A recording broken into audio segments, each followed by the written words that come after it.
Games have been a common method of entertainment for centuries. Whether it's kick the can, hide and seek, Monopoly, or Fortnite, games have not only been entertaining, but have brought people together.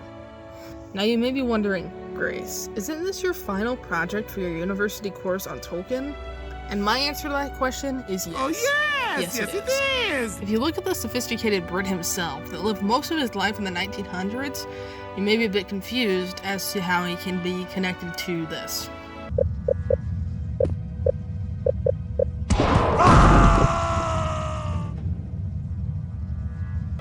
Well, Tolkien is actually considered a huge inspiration for the fantasy RPG genre.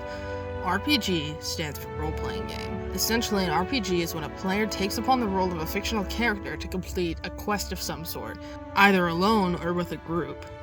Some examples that a majority may be familiar with are Dungeons & Dragons, Pokemon, and Legend of Zelda. Some of my favorites are Baldur's Gate 3, Fields of Mystria, and Undertale/Deltarune. Fantasy is likely the most popular type of RPG, which brings us to the various Tolkien connections. First, the concept of the Fellowship in Lord of the Rings is known as the party or group in many RPGs. Your party can be a group of real people in real life, or it can be full of characters created by the developers. For example, Baldur's Gate 3, which will be my default example throughout most of this, your party is referred to as the Companions. You can customize a character to play as, or play as a selection of the Companions. And in MMORPGs or massively multiplayer online RPGs, the party is typically filled with real people playing online. This party concept is very largely rooted in Tolkien's work. RPG parties are typically smaller compared to the 9 members of the Fellowship. When playing a tabletop RPG, an RPG that you play in real life around the board, like Dungeons & Dragons, it can be a bit challenging to find 9 people willing to play. The Fellowship does break up, and I would assume that smaller groups are more manageable when writing a story, and this translates to digital RPGs as well. Baldur's Gate 3 has a total of 10 possible companions, but when you adventure, you can only bring about 3 of them with you and leave the remaining members in camp, leaving you to adventure with a party of 4, which is a little easier to handle in multiple aspects. Tolkien is also a large part of the reason many RPGs feature a mythos, or a history of the world you're in. Like Tolkien included in his books, many RPGs feature maps, both for the practical reason of getting around, but also to enable spatial storytelling.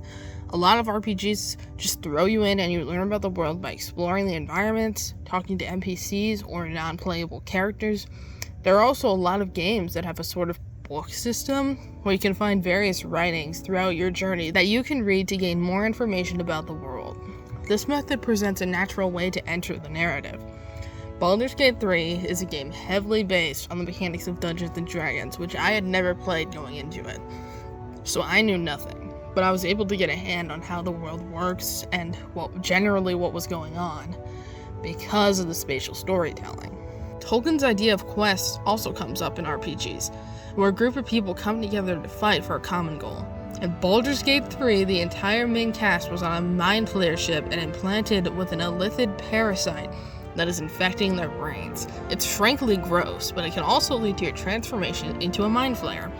The goal is initially to find a cure, but as you learn more about the situation and the world, the goal shifts, somewhat similar to how the Fellowship splits up and has their own goals to accomplish. In general, the culture of Tolkien's work was the biggest influence. For example, Tolkien did not invent elves. Elves before Tolkien were not serious and generally associated with the goat Santa himself. The Tolkien version of the wise and immortal elf is far more common in modern fantasy. There are also various categories of elves. Baldur's Gate 3 features half-elves that are born from a human and an elf. There are also high elves and wood elves. These different races of elves have both different abilities and appearances, and many other games have different types of elves as well, which resembles the division amongst elves in Tolkien's work. To sum up this whole thing, Tolkien established numerous fantasy tropes related to races, story structure, and world building, so now you know how this sophisticated Brit is related to this.